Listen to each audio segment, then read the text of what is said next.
ఆ వేదంలో చెప్పబడినటువంటి మంత్రభాగాన్ని విని ఆనందించినటువంటి ఆ గోవుల యొక్క సమూహం ప్రతిరోజు కూడా ఒక వరుస క్రమంలో ఆవులన్నీ విచార శర్మ దగ్గరికి వచ్చి పాలు విడిచిపెడుతుండేవి.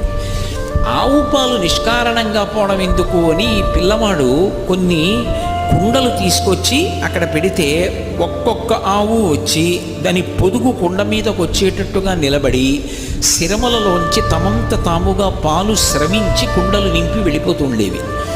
ఈ పిల్లవాడు ఈ పాలన్నింటినీ కూడా తీసుకెళ్ళి ఒక చోట పెట్టి ఆ ఇసుకలోనే ఒక దేవాలయం కట్టేవాడు. ఇసుకలో దేవాలయం కట్టడం మీరు చూసి ఉంటారు. ఇక్కడే ఏలూరు పక్కనే తమ్మిలేరు అని చెప్పి ఒక ఏరు ఉంది. చిన్నప్పుడు మేమందరం ఆ ఏట్లో ఆడుకున్న వాళ్ళమే. పాదం అందులో పెట్టి దాని మీద తడి ఇసుక వేసి గట్టిగా నొక్కితే అది ఏదో ఒక ఇల్లు కట్టినట్టుగా